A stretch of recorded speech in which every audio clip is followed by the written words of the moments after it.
साथियों नमस्कार। आप सबका धरतीपुत्र फाउंडेशन की तरफ से ढेर सारा प्यार आशीर्वाद मिल रहा है, उसको हम तहे दिल से स्वीकार करते हैं। दोस्तों, जो चैनल पे नए हैं चैनल को सब्सक्राइब करें और जो पुराने हैं अपने साथियों को अधिक से अधिक शेयर करें। धरतीपुत्र फाउंडेशन बीएससी एजी में एडमिशन लेने के लिए एक नई पहल के साथ आपके बीच आया हुआ है और हम बिना देर करते हुए कल जहां हमने क्लास छोड़ी थी वहीं से आज स्टार्ट करते हैं। चलिए तो स्टार्ट करते हैं हम।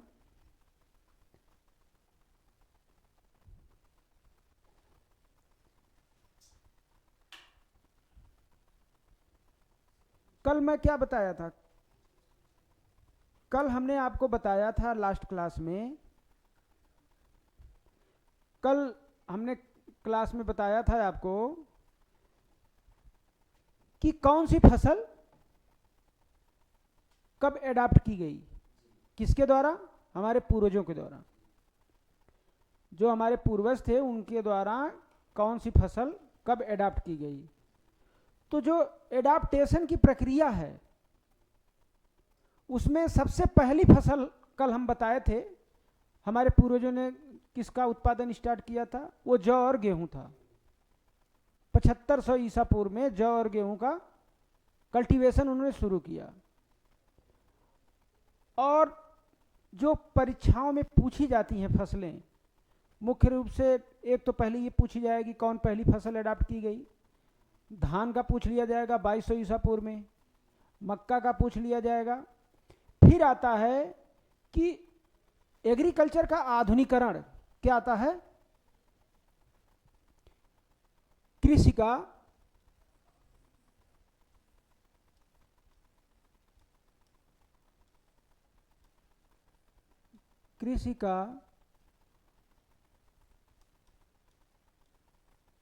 आधुनिकीकरण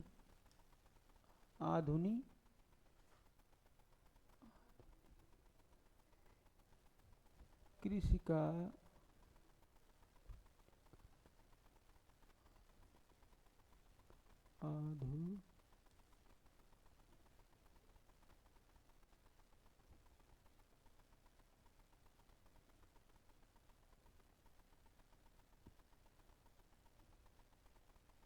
ले क्यों नहीं रहा?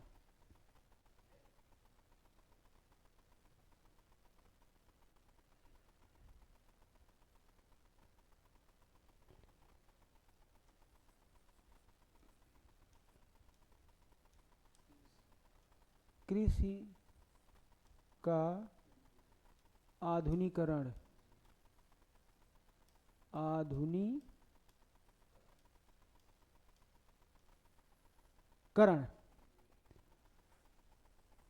ठीक है। तो ऐसा तो नहीं कि एक दिन में कृषि आधुनिक हो गई। 16वीं शताब्दी में, कौन सी शताब्दी में? 16वीं शताब्दी में जब कृषि का व्यापारीकरण हुआ। क्या हुआ? जब धन कमाने के लिए हम लोग फसलों का उत्पादन स्टार्ट किए, जब व्यापार के लिए उसको किए, उत्पादन उसका किए, तब कृषि में एक क्रांतिकारी परिवर्तन आया। ठीक है, तो ये क्रांतिकारी परिवर्तन लाने में किन फसलों का योगदान है? तो जो नकदी फसलें थी, कौन सी फसलें? नकदी। जो नकदी फसलें थी,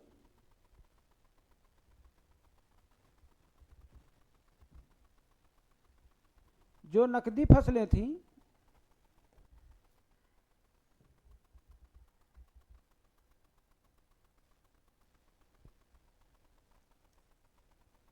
ये व्हाइट क्यों नहीं हो रहा है?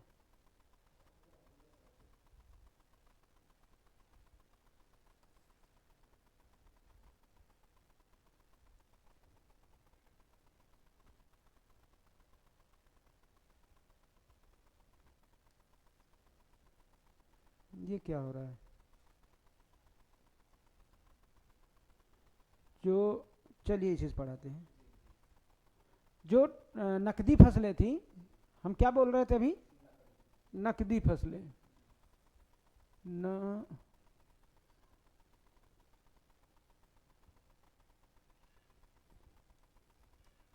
नकदी, इन्हें कैश क्रॉप भी कहा जाता है। क्या कहा जाता है? कैश क्रॉप्स कहा जाता है। ठीक है, अब देखिए कैश क्या होता है? नगद होता है ना। तो जिन ऐसी फसलें जिनको आप उगाएं वो खेत से ही क्या हो जाए? सेल हो जाए, और तुरंत उससे क्या मिले आपको? कैश मिले, तो उसे क्या कहा जाता है? नकदी फसल कहा जाता है। ठीक है, तो नकदी फसलें कौन कौन सी है? जैसे गन्ना, ठीक है, आलू, कपास इत्यादि फसलें जो है किसके अंतर्गत आती हैं? नकदी फसलों के अंतर्गत आती हैं। तो जब कैश आया, आगे एक टर्मिनोलॉजी में आएगा कैच, कैश आया, इसके बाद क्या आएगा? कैच आएगा। और आप मैच भी देखते होंगे, तो क्योंकि कैच की प्रक्रिया को हम किससे जोड़ रहे हैं? मैच से। जैसे जब क्रिकेट आप देखते फील्ड में फील्डर करता है, तो जब बल्लेबाज गेंद को उछाल के मारता है और जब बाउंड्री लाइन क्रॉस नहीं करती है, अगर वो बाउंड्री लाइन क्रॉस कर गई तो 6 हो जाएगी, क्योंकि उसको मैक्सिमम जितना नंबर मिलना होता है, अंक मिलना होता है, रन मिलना होता है, वो मिल जाता है। लेकिन एग्रीकल्चर सेक्टर में जो है, इसमें क्या है? एग्रीकल्चर सेक्टर में जो कैच क्रॉप होती है, जब कोई फसल नुकसान हो जाए, जैसे मान लीजिए आपने किसकी फसल बोई? गेहूं की फसल बोई, गेहूं बोया आपने, फील्ड में गेहूं क्या कर दिया?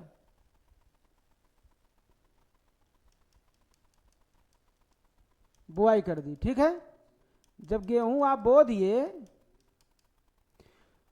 और ऐसा जो है मौसम खराब हो गया, क्या खराब हो गया? मौसम क्या हुआ? खराब हो गया, अनुकूल नहीं। बुआई करते ही तगड़ी क्या हो गई? बारिश हो गई। या जब फसल आपकी 1 महीने की हो गई, पत्थर पड़ गया और पूरी फसल क्या हो गई? नष्ट हो गई। तो किसान क्या हो गया? किसान तो बर्बादी के कगार पे पहुंच गया। लेकिन जब किसान बर्बादी के कगार पे पहुंचने वाला होता है, तो जो प्रगतिशील किसान होते हैं, ठीक है, वो क्या करते हैं? अगर ये मुख्य क्रॉप खराब होने की स्थिति में है या खराब हो रही है, उस मुख्य फसल को कवर करने के लिए, इसके लॉस को क्या करने के लिए? मेंटेन करने के लिए, कवर करने के लिए कोई दूसरी फसल इसी फील्ड में क्या कर देता है? बो देता है। और वो फसल जो है क्या कहलाती है? कैच क्रॉप कहलाती है। मतलब ये गेहूं बैटिंग कर रहा था, ठीक, और ये बीच में बिना मैच जिताए क्या हो गया? आउट हो गया। गेहूं क्या हो गया? आउट हो गया। लेकिन सरसों नामक बल्लेबाज को पुनः जो है इसमें क्या कर दिया गया? फील्ड में स्थापित कर दिया गया, तो ये मैच को क्या कर दिया? जिता दिया। इसी टाइप की क्रॉप को क्या कहा जाता है? कैच क्रॉप कहा जाता है। ठीक ना? जो मुख्य फसल के नुकसान की भरपाई कर दे, इसकी डिफिनेशन ये होगी कि जो मुख्य फसल के नुकसान की भरपाई कर दे, उसे क्या कहा जाता है? कैच क्रॉप कहा जाता है। और जिस फसल से आपको रिटर्न तत्काल मिले, पैसा मिले, उसे क्या कहा जाता है? कैश क्रॉप कहा जाता है। तो अब दोनों में कोई अंतर तो नहीं होगा ना? आपको समझ गए? अब तो हमको लगता है भूलेगा भी नहीं। ठीक है, चलिए। तो जो कैश क्रॉप थी उसको हमने बताया, जो कैच क्रॉप थी उसको हमने बताया। ठीक है, तो आधुनिकीकरण क्या हुआ? किस क्रॉप से हुआ? कैश क्रॉप से। किससे हुआ? ये जो कैश क्रॉप थी, इसी से एग्रीकल्चर में क्रांतिकारी परिवर्तन आया। मतलब जब कमर्शियल कल्टीवेशन हुआ गन्ने का, आलू का, कपास का और मसालों का, वेजिटेबल का। हमारे गांव में कहावत है, सबके गांव में कहावत होगी, नौकरी मिले तो सरकारी और नहीं तो बेचिए तरकारी। ठीक है, तो जो वेजिटेबल प्रोडक्शन है, क्या है, जो वेजिटेबल प्रोडक्शन है, अगर आपको मान लीजिए नौकरी नहीं मिलती है और एग्रीकल्चर का अच्छा नॉलेज है आपके पास, ऐसा नहीं है कि मास्टर डिग्री आप किए हैं, डॉक्टरेट किए हैं तभी आप एग्रीकल्चर अच्छा कर सकते हैं। ये जो डिग्रीधारी लोग हैं ये प्रैक्टिकल धारी के आगे क्या हो जाते हैं, फेल हो जाते हैं। हाई स्कूल ना पास किया हुआ फार्मर, उसके क्रॉप पे वैज्ञानिक लोग आते हैं, रिसर्च करते हैं। ठीक, तुलसीदास कबीरदास कितने पढ़े थे, लोग पीएचडी की डिग्री उन्हीं के जो है ले रहे हैं। तो मैं कह रहा था, तो जो ये वेजिटेबल है, अगर वेजिटेबल का आप प्रोडक्शन कर रहे हैं, खेती करा रहे हैं, तो हमें नहीं लगता कि इससे ज़्यादा लाभ किसी और क्रॉप में है आपको। बड़े बुजुर्ग बहुत ही अनुभवी थे, तभी उन्होंने कहा था कि नौकरी मिले सरकारी नहीं तो बेचिए तरकारी। वैसे नौकरी अच्छी चीज़ नहीं होती है, ठीक है, नौकरी चाहे, अब थोड़ा सा विषय से अलग होते हैं, जो नौकरी है वो चाहे जितनी बड़ी नौकरी हो, ठीक है, नौकरी चाहे जितनी बड़ी हो, आप हैं सेवक ही। क्या हैं, सेवक। आपके घर का नौकर आपका नौकर है, आप नौकरी करते हैं, हम सरकार के नौकर हैं, हम जनता के नौकर हैं। ठीक है, तो सेवक सब हैं। कोई जो प्रधानमंत्री है वो प्रधान सेवक है, ठीक, जो जिले का डीएम है वो जिले के हिसाब से जनता का पूरे डिस्ट्रिक्ट का सेवक है। और आप इस गुरूर में मत रहिए कि आप डीएम हो गए हैं तो आप बहुत बड़े अफलातूल हैं, ऐसी कोई बात नहीं है। आप भी एक सेवक हैं, बस जो पद की हायरार्की है उसमें आप टॉप पे हैं, जो चपरासी बेचारा है वो कहाँ है, नीचे है।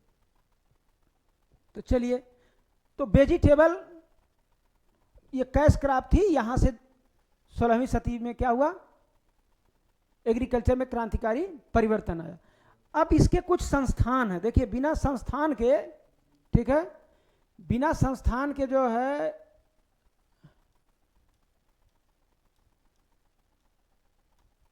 कृषि क्षेत्र लिखे, चलिए कृषि क्षेत्र की,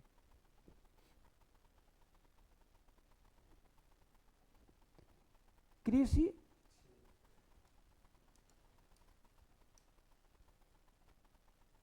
क्षेत्र के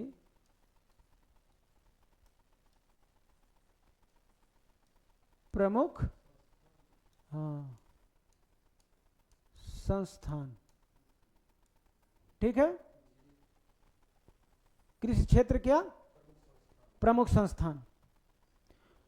तो आप बहुत सुनते होंगे, पेपर में आता होगा, कहीं कोई आर्टिकल छपती होगी कुछ एग्रीकल्चर से रिलेटेड, या कहीं आप किसी सेमिनार में जाते होंगे, कहीं बैठे होते हैं जहाँ एग्रीकल्चर की चर्चा होती होगी, वहाँ ज़्यादा से ज़्यादा दो शब्दों का जो है, दो शब्द आपको बहुत सुनाई देते होंगे, ठीक है।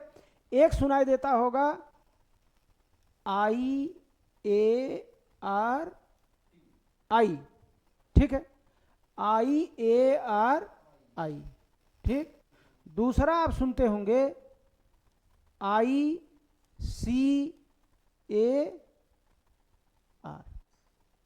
ठीक है। ये प्रमुख संस्थान थे जब अंग्रेज थे हमारे यहाँ शासन करते थे। तो ये अंग्रेज जो है हमको क्या देके गए एग्रीकल्चर सेक्टर में, तो अंग्रेजों ने ही हमको IARI नामक संस्थान दिया, अंग्रेजों ने ही हमको ICAR नामक संस्थान दिया, ठीक है। अंग्रेजों ने जो IARI नामक संस्थान दिया, अब आपके दिमाग में क्वेश्चन आ रहा होगा कि इस संस्थान का जो है कब इस्टेब्लिश हुआ, मतलब कब बनाया गया। तो चलिए ICAR को मिटाते सबसे पहले क्या बताते हैं? आई।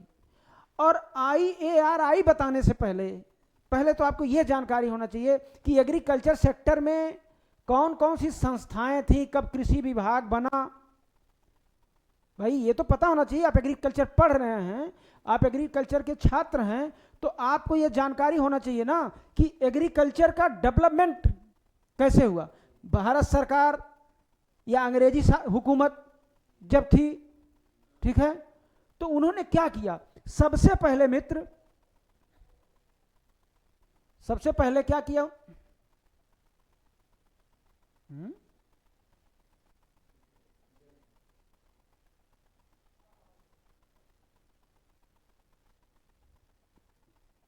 सबसे पहले आप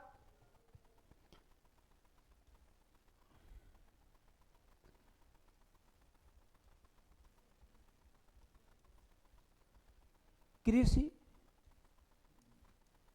विभाग के बारे में जानिए। ठीक, पहले जो है 27 अप्रैल, कब? 27 अप्रैल 1871 में कृषि एवं कृषि से संबंधित पहला विभाग कब बना? 27 अप्रैल 1871 में। उसका नाम था कृषि राजस्व और वाणिज्यिक विभाग। क्या नाम था? कृषि राजस्व एवं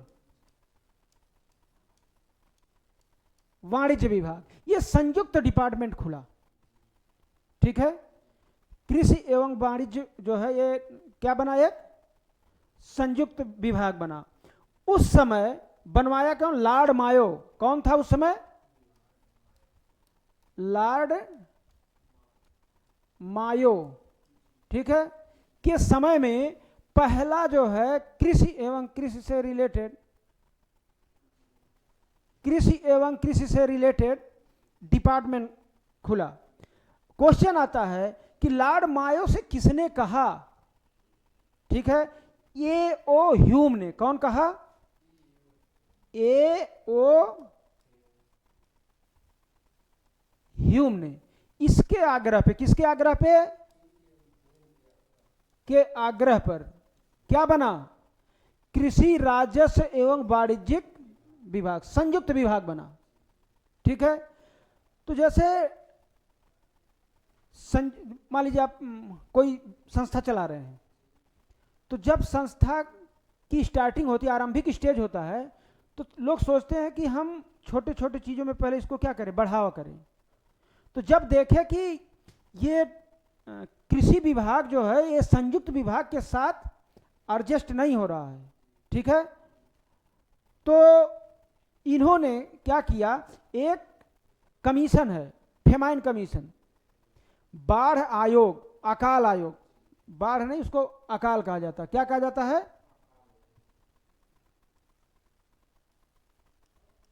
अकाल आयोग, ठीक है। अकाल आयोग ने 1880 में, किसमें? अकाल आयोग ने 1880 में एक राय दी सरकार को कि भैया ये संयुक्त एक साथ दो विभाग मिलके नहीं चल पाएगा, एग्रीकल्चर को एक क्या बनाइए? अलग विभाग बनाइए, एक सेपरेट विभाग बनाइए। तो सरकार ने जो 1881 में, कब? 1881 में पहला, मतलब पहला क्या, एग्रीकल्चर सेपरेट डिपार्टमेंट की नींव पड़ी। कब पड़ी? कृषि विभाग की। ये स्वतंत्र संस्था थी। क्या थी? कृषि विभाग जो है 1881 में कृषि विभाग की क्या पड़ी? नींव पड़ी। ठीक, एक बार और आपको बता दें कि जो कृषि विभाग संयुक्त रूप से पहली बार कब बना? 27 अप्रैल 1871 में। ठीक, किसके कार्यकाल में बना? लॉर्ड मायो के। किसके कार्यकाल में बना? लॉर्ड मायो के कार्यकाल में बना। अगला क्वेश्चन आपसे एग्जामिनर पूछेगा कि किसकी आग्रह पे बना? कंफ्यूजन नहीं है, किसकी आग्रह पे बना? ये ओ ह्यूम के आग्रह पे बना। ठीक है। फिर भारत में जो उस समय क्या पड़ता, फेमाइन बहुत आती थी, बहुत अकाल पड़ता था। ठीक है, गांव के गांव जो है लोग साफ हो जाता था, पलायन होता था, मर जाते थे लोग, भाग जाते थे डर के नाते। ठीक, जो स्थिति इस बार कोरोना में थी, ठीक है, कि अगर रिश्ते की सही जानकारी करना है तो आप किसी समस्या में पढ़ के देखिए। ठीक है, हाँ, अगर रिश्ते का इवैल्यूएशन करना है, अगर समस्या में आपके साथ व्यक्ति नहीं खड़ा है तो ये समझिए वो आपका रिश्तेदार नहीं है। आजकल तो रिश्तों में लोग रिलेशन बनाते हैं। ठीक है, चलिए क्या रहा, तो अकाल आयोग ने एक संस्तुति दी। ठीक, कहा, विचार दिया, कब? 1880 में, कि अब एग्रीकल्चर डिपार्टमेंट को सेपरेट कर दिया जाए। तो 1881 में कृषि विभाग एक सेपरेट विभाग के रूप में इस्टेब्लिश हुआ, बनाया गया। अब हम चलते हैं किस पे? IARI पे। ठीक, चलिए, तो IARI, ठीक है, क्योंकि ये अंग्रेजों से रिलेटेड है। इसकी स्थापना किसने की थी? अंग्रेज किए थे। तो आपके मन में क्वेश्चन आ रहा होगा, जो नए लड़के हैं चैनल पे, हो सकता है पुराने भी जो हों उनको न पता हो कि IRI का इतिहास क्या है। तो सबसे पहले इसकी क्या आप जानिए, इतिहास जानिए। देखिए, अगर अंग्रेज थे तो इसका अंग्रेजों के समय, ठीक है, अंग्रेजों के समय इंपीरियल एग्रीकल्चरल रिसर्च इंस्टीट्यूट, अंग्रेजों के समय इसका पूरा नाम क्या था? इंपीरियल, आई से क्या हो गया? इंपीरियल, ए से क्या हो गया? एग्रीकल्चरल, आर से हो गया रिसर्च, और आई से हो गया इंस्टीट्यूट। ठीक है, तो इसका पूरा नाम अंग्रेजों के समय क्या रखा गया? Imperial agricultural research institute. ठीक है, और इसका निर्माण कब है? 1905 में। कब हुआ भैया? 1905 में। स्थान क्या था? बिहार। स्थान क्या था? भागलपुर में है। कहाँ है? हाँ, साबौर, मतलब वो जनपद, डिस्ट्रिक्ट था। चलिए, बिहार में। ये क्या है? ये बिहार में। इसका पहले क्या हुआ? स्थापना हुई। ठीक है, 1934 में। कब? लेकिन वर्तमान समय में, ये जानिए तब आपकी ज्यादा समझ में आएगा, वर्तमान समय में ये कहाँ है? न्यू दिल्ली में। कहाँ? पूसा रोड, नई दिल्ली। अंग्रेजों के समय ये कहाँ थी? बिहार में। लेकिन वर्तमान समय में कहाँ है? नई, पूसा रोड, नई दिल्ली। पूसा रोड, नई दिल्ली। ठीक, समझ में आ रहा है ना? पूसा रोड, नई दिल्ली। तो अब बिहार से नई दिल्ली कब आया? ये आपके दिमाग में क्वेश्चन आ रहा होगा कि ये बिहार से नई दिल्ली कब आया। ठीक है, तो 1936 में। कब आया? 1936 में IARI को बिहार से, 1936 में क्या किया? IARI को बिहार से उठा के कहां भेज दिया गया? नई दिल्ली स्टेब्लिश कर दिया गया। ठीक है, राजेंद्र पैलेस इसमें मेट्रो स्टेशन है, उसी के आगे है ये। ठीक है, ICR कैंपस है, एक ही में ICR और IARI एक ही कैंपस में है। ठीक, तो हमने क्या बताया कि ये बिहार से IARI को नई दिल्ली कब लाया गया? 1936 में। अब आपके दिमाग में ये क्वेश्चन आ रहा होगा कि इसको क्यों जो है बिहार से नई दिल्ली कर दिया गया। ठीक, इसलिए कर दिया गया कि 1934 में, कब? 1934 में भूकंप आया था। क्या आया था? कहां? बिहार में। और ये IARI की पूरी बिल्डिंग जो है ध्वस्त हो गई। ठीक, जर्जर हो गई। ध्वस्त करना मतलब वो तो बम से उड़ा देना होगा, ठीक है। ध्वस्त नहीं हुई, बिल्डिंग कैसी हो गई? जर्जर हो गई। अब प्रायः वहां भूकंप आते रहते थे, ठीक है। तो इसलिए इस भूकंप के कारण उसको 1936 में नई दिल्ली शिफ्ट कर दिया गया, ठीक है। स्वतंत्रता के बाद जब हम क्या हो गए? स्वतंत्र हो गए। मतलब कब स्वतंत्र हुए हम? 1947। इसका मतलब स्वतंत्रता के बाद, ठीक है, स्वतंत्रता के बाद, ठीक है, ये जो इंपीरियल था ये शब्द इंडियन हो गया, ठीक है। जो शब्द क्या था? जो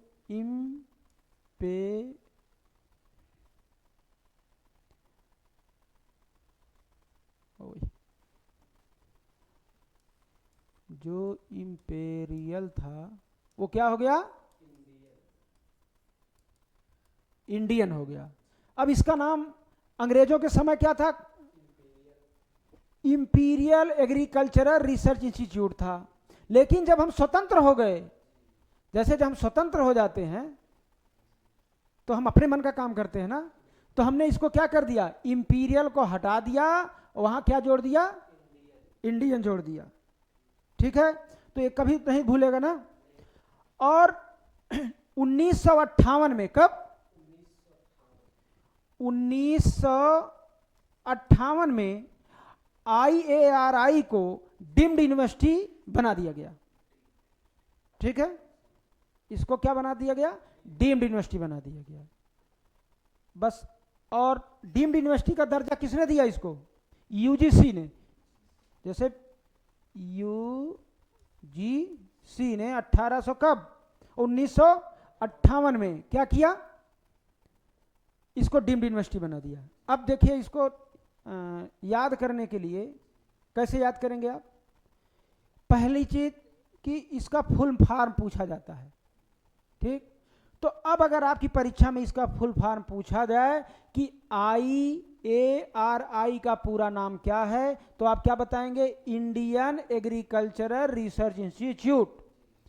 क्वेश्चन फिर एग्जामिनर उठाएगा कि IARI का पहले क्या नाम था, तो क्या नाम था? इंपीरियल एग्रीकल्चरल रिसर्च इंस्टीट्यूट था, ठीक। इसकी स्थापना कब हुई थी? 1905 में हुई थी, बिहार में हुई थी। इसको 1936 में बिहार से कहां ट्रांसफर कर दिया गया था? नई दिल्ली में ट्रांसफर कर दिया गया था। वो ट्रांसफर करने का कारण क्या था? भूकंप। 1934 में भूकंप आया था बिहार में, इसलिए उसको वहां ट्रांसफर कर दिया गया, ठीक। और फिर क्वेश्चन उठता है कि इसको UGC ने कब जो है डीम्ड यूनिवर्सिटी की दर्जा दे दिया? तो 1958 में इसको डीम्ड यूनिवर्सिटी दर्जा दे दिया। इंपीरियल और इंपीरियल कब इंडियन में बदल गया?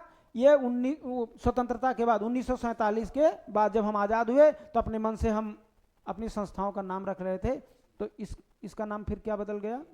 इंडियन हो गया, ठीक। अब वर्तमान समय में IARI का नाम क्या है? इंडियन एग्रीकल्चरल रिसर्च इंस्टीट्यूट, ठीक है। अब अगला संस्थान हम आपको बताएंगे कि ICAR,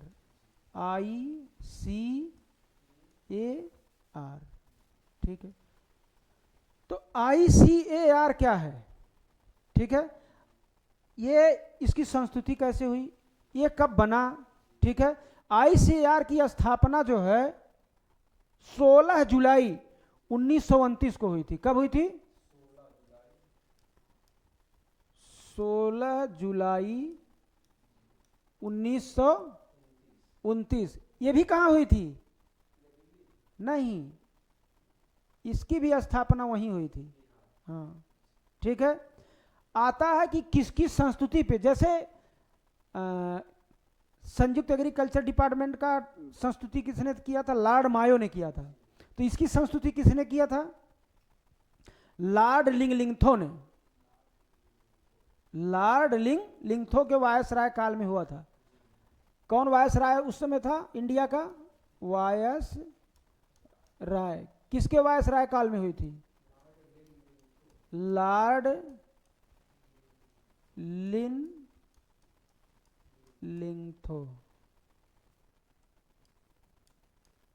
ठीक है, इनके कार्यकाल में हुआ था।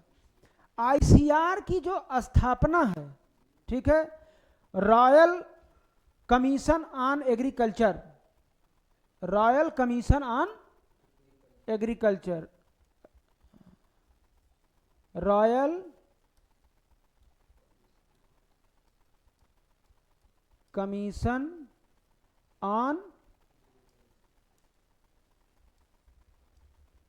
एग्रीकल्चर, इसने कब दिया था? 1926 में। कब दिया था? इसने एक संस्तुति दी थी कि भारत में एक ऐसी संस्था बनाई जाए जो एग्रीकल्चर सेक्टर में रिसर्च का काम करे, स्टडी का काम कराए। ठीक है, तो ये सारे वर्क एग्रीकल्चर का जो जितना भी कार्य है वो कौन करता है? आईसीआर के अंतर्गत होती है। ठीक है, जो आईसीआर का पहले नाम था वो क्या था? Imperial council of agricultural research. Imperial, जब इसका निर्माण कब हुआ? बनी 1929 में। उस समय इसका क्या नाम था? Imperial council of agriculture research. ठीक है, लेकिन आजादी के बाद इसका भी नाम बदल दिया गया। वो क्या हो गया? इंडियन हो गया। ठीक है, क्वेश्चन आता है कि आईसीएआर के पहले अध्यक्ष कौन थे? मोहम्मद हबीबुल्लाह। कौन थे? मोहम्मद हबीबुल्लाह। हाँ, मोहम्मद हबीबुल्लाह। ये क्वेश्चन आता है कि आईसीआर के पहले अध्यक्ष कौन थे? मोहम्मद हबीबुल्लाह थे। फिर अगर अध्यक्ष आ गए तो इसका मतलब सचिव भी कोई न कोई रहा होगा। ठीक है, तो यस ए हिदारी, क्या नाम था?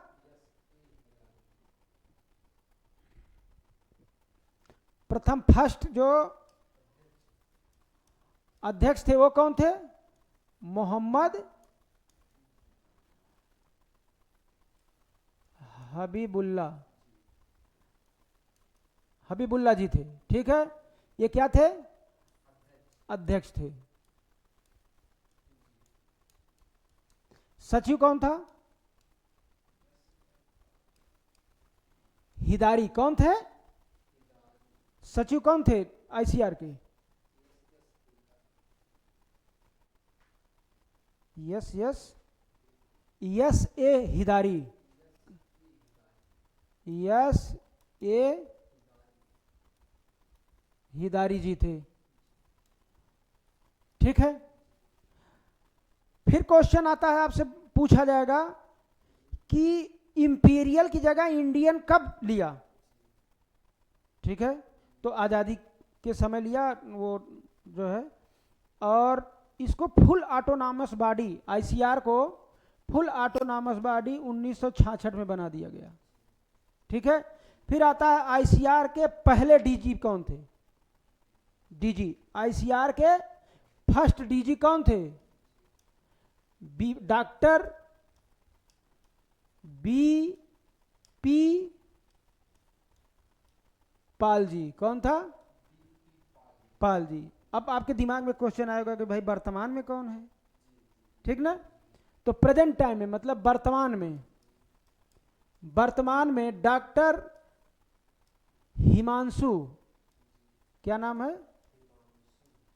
डॉक्टर हिमांशु पाठक। डॉक्टर हिमांशु पाठक ये जलवायु विज्ञान के प्रकांड विद्वान हैं। इनका रिसर्च किस पे था? क्लाइमेट चेंज पे। ठीक है, ये इस समय आईसीआर के 2022 से, कब से? 2022 से ये आईसीआर के क्या हैं? डीजी हैं जी। ठीक है, तो एक बार आपको फिर रिवीजन करा देते हैं। आईसीआर, आईसीएआर ICAR, ICAR की स्थापना कब हुई थी? 1929 को। ICAR की स्थापना 1929 को हुई थी, 16 जुलाई 1929, 16 जुलाई 1929 को हुई थी। और किसकी संस्तुति पे हुई थी? रॉयल कमीशन की संस्तुति पे हुई थी। 1926 में रॉयल कमीशन ने एक रिपोर्ट दी थी, और उस समय वायस राय कौन था? लॉर्ड लिनथिगो, ठीक है। और इसको जो ICR है, इसके पहले अध्यक्ष कौन थे? मोहम्मद हबीबुल्ला थे। इसके सचिव कौन थे? S.A. हिदारी थे, ठीक। पहले इसके DG कौन थे? डॉक्टर BP पाल थे। वर्तमान समय में DG कौन है? डॉक्टर हिमांशु पाठक, जो एक जलवायु विज्ञानविद हैं, ठीक है।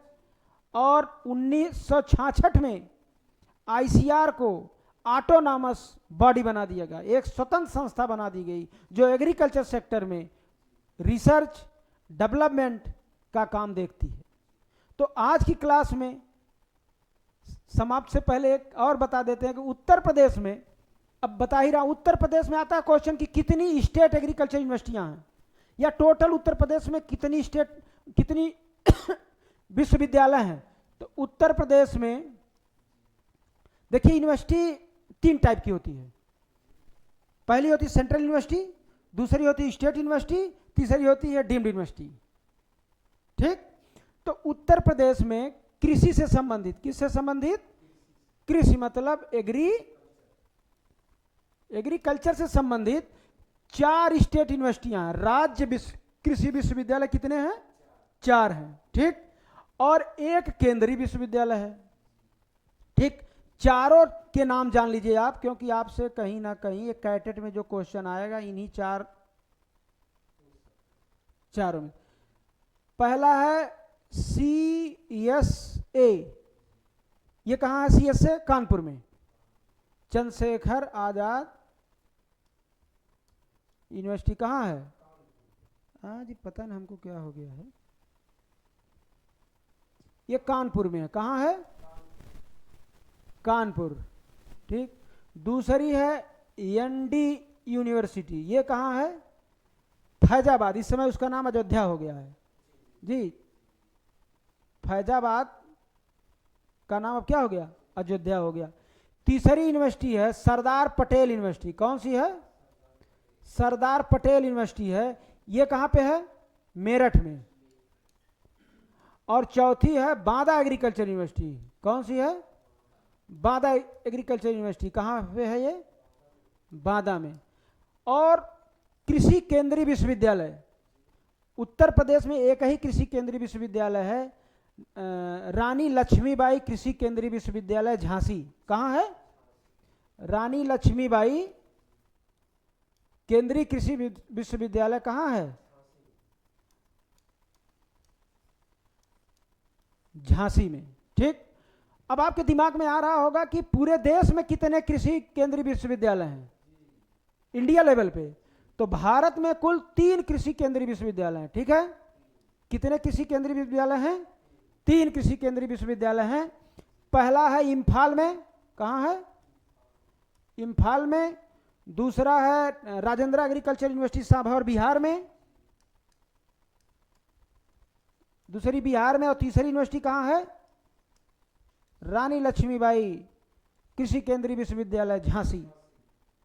तो इस आशा और विश्वास के साथ आपको यहाँ छोड़ के जा रहे हैं कि आप ज़्यादा से ज़्यादा चैनल को सब्सक्राइब कराएंगे।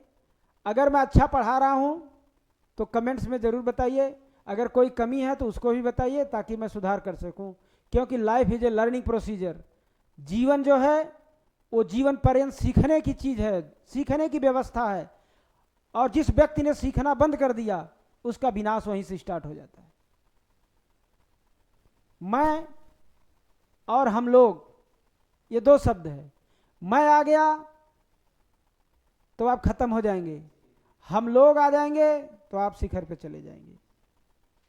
तो धन्यवाद, आप इतनी देर तक हमको सुने। और कैसा पढ़ा रहा है इसको कमेंट में जरूर बताएं।